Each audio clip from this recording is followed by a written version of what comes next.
happened fast. We were right up on top of them. My name is Adrian Wilson, and what I love most about turkey hunting, there's so many things I love about it. I like the gobbling. I like the experience where more times than not they're coming in to you. You kind of can pinpoint a location. Just the vocal interaction, you know, the fact that I can use a call and talk to them and they're actually talking back to me. That interaction with the animals, pretty cool. They're super beautiful animals, and just seeing them put on a show of getting all puffed up and fanning out and yeah, I think those are the things I enjoy the most about it. The first hunt of that week, you know, got out there. I remember I was a little bit later because I had a detour via GPS, so I think I was about 30 minutes late. Sun was coming up, and wasn't a lot of gobbling. I don't know that we heard any that morning, like off the roost. And then, you know, I remember us walking down the road. Grass was, you know, almost shoulder high on both sides of the road. And we were going around a bend, and I saw a couple heads, probably about 60 to 80 yards in front of us. And that was cool because, like, it's not many times that we see the animal, especially a turkey with the low profile.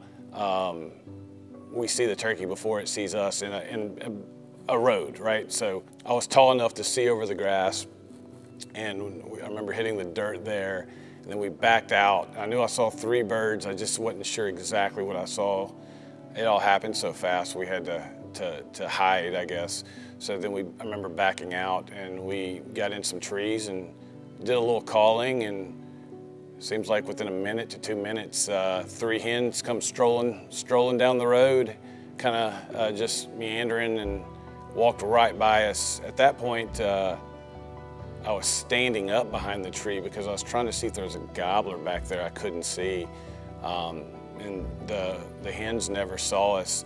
Now, once they walked past us and we realized there was not a gobbler, we kind of moved on, and they skedaddled at that point. But we hit the ridges hard. I remember dropping down, going to just running and gunning, and we'd hear a gobble maybe off in the distance, and just wasn't working for us that day. Then we decided to go to another location. This was around noon. We had to cut our hunt short that day. So around noon, we struck up a gobbler, and he was really close. He was on another ridge, running parallel with us, and there's a big drainage in between the two. So we decided to back out, and we went back to the road to give him easy access to us, because he was answering our calling right then. And we sit up at the tree, and I look up, and here he comes strolling down the road. And I look back at my camera guy and asked if he can see him as he's filming, and he couldn't yet. And I look back up, and in that short instance, and when I say he's down the road, he's probably 60, 70 yards, I see a coyote run across the road. And then my mind kind of gets messed up because I'm thinking, did I see a bird? Because I'm pretty sure I saw a bird. And then I'm starting to question whether I saw a coyote or whatever, but it ends up being a coyote chased that bird off. So camera guy left. I gave that bird about an hour. I went and had a snack and kind of relaxed, and then I wanted to go back to the location.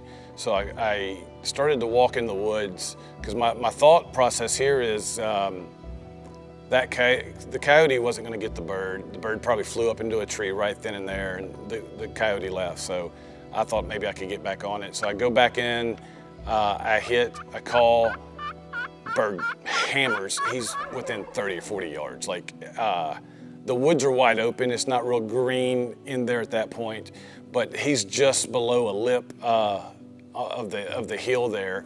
I had nowhere.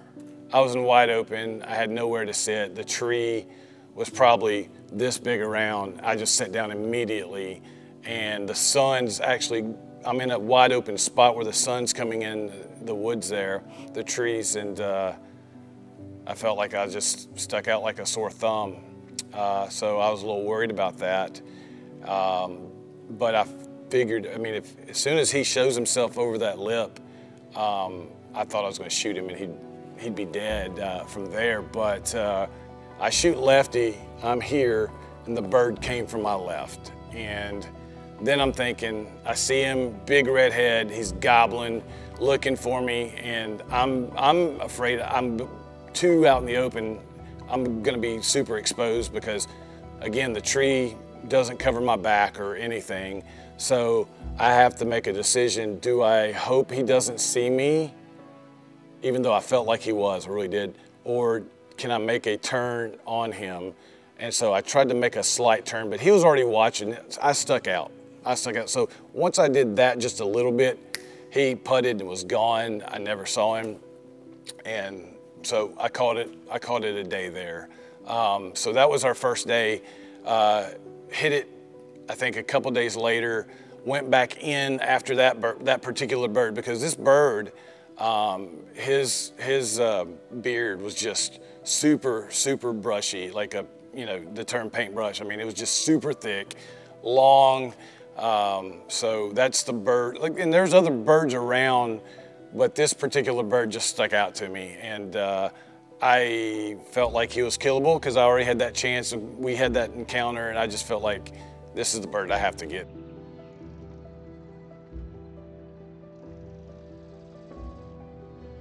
Go back in that morning, 2 days later, and we are setting up right in that area, and sun starts to come up, and we're hearing gobbles, but there's nothing in that immediate area. We're hearing them on a few ridges over, and I'm the type, like, I don't like to deer hunt my turkeys. Like, I just, for me, I'll do it on occasion, but it's not preferred. So I'm hearing gobbles a couple ridges over, so I'm like, let's make a move. So we decide to get over there. There's a lot of steep inclines and declines that we had to go up, and we finally make it over there, and there's a bird gobbling. We couldn't see it, but within 100, 150 yards.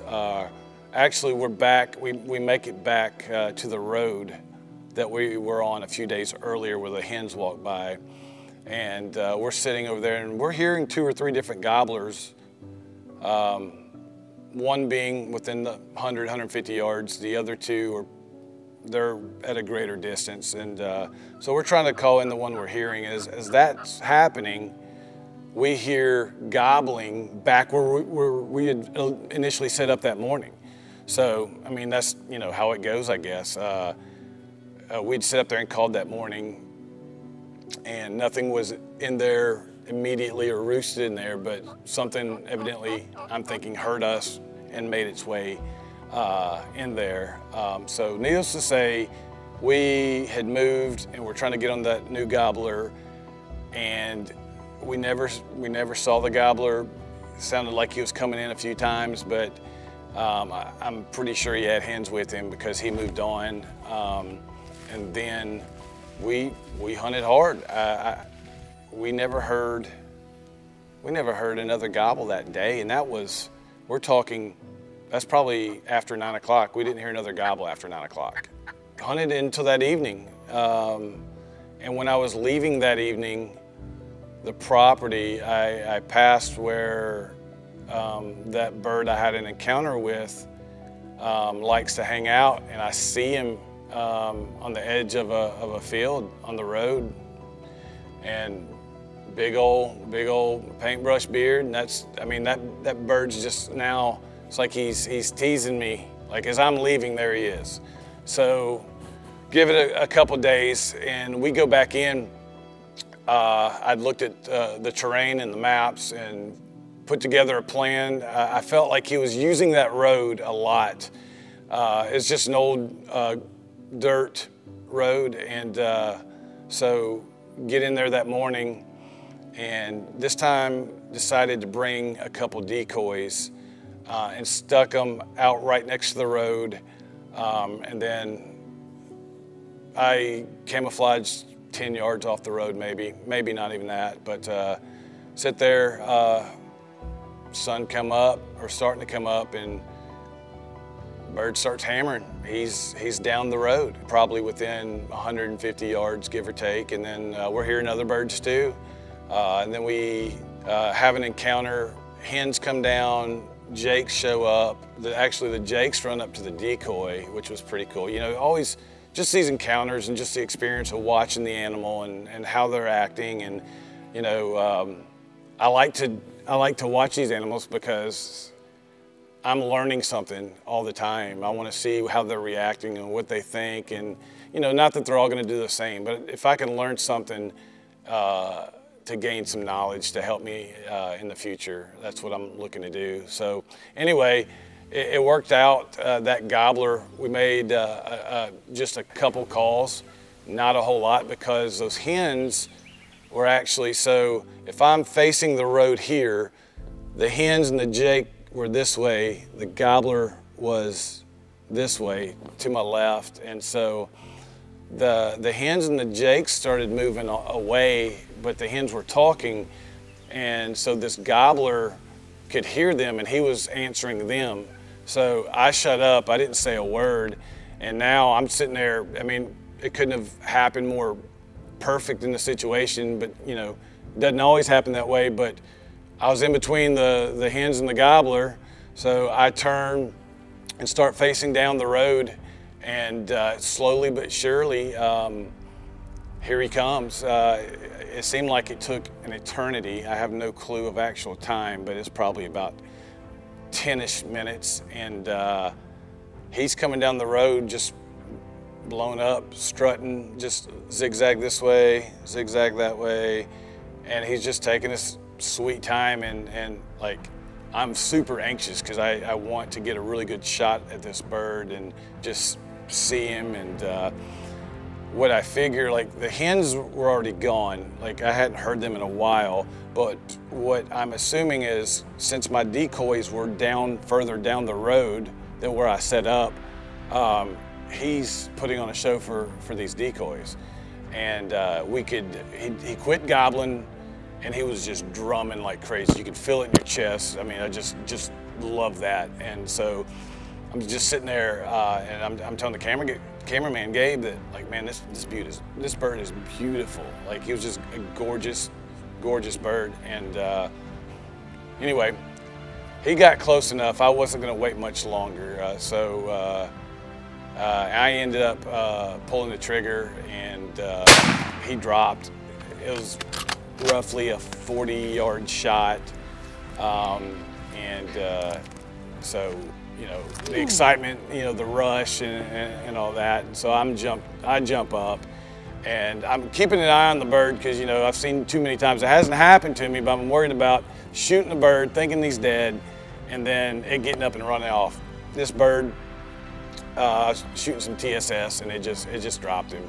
And so fired up, high-fiving and all that stuff, and we go up to him, and great hooks, the big beard. It was the bird I was after, and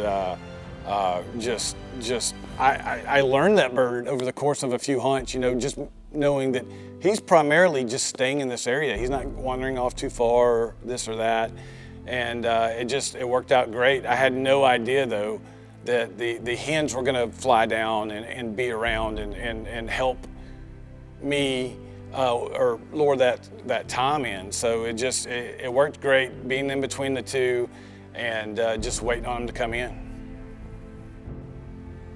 You know, we, as hunters, you know, we're hunting. Like me personally, I want to go kill this animal. In legal means, of course, but I want to, every hunt, I'd love to do that, but that's not the case, right? So the two previous hunts before I shot this bird on the third hunt, you know, I'm learning the land a little bit, you know, even though I've been there a bunch, like you always learn new parts of the land. I'm learning, I'm watching and listening for what these birds are doing, how they're reacting, how they respond to my call or this call, and you know, seeing what they like. For me, what was special about that particular kill that morning was this was my first bird of the year.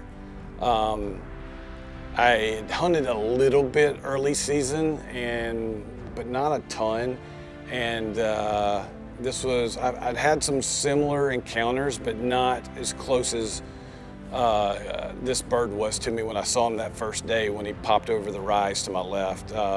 But being able to take that first bird, getting the monkey off your back, and you know, I try not to take any of the hunts for granted, and just that time in the woods anyway, being an outdoorsman, being in God's nature just is super special to me. But if I'm able to harvest, especially that first one, that's what made it special for me.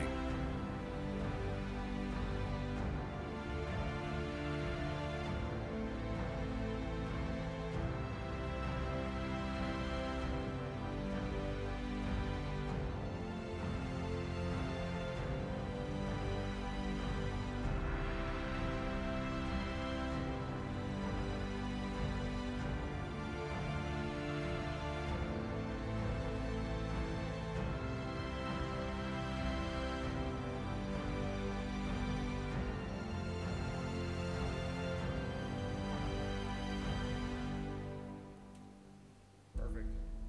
I think that's all we need. Sweet.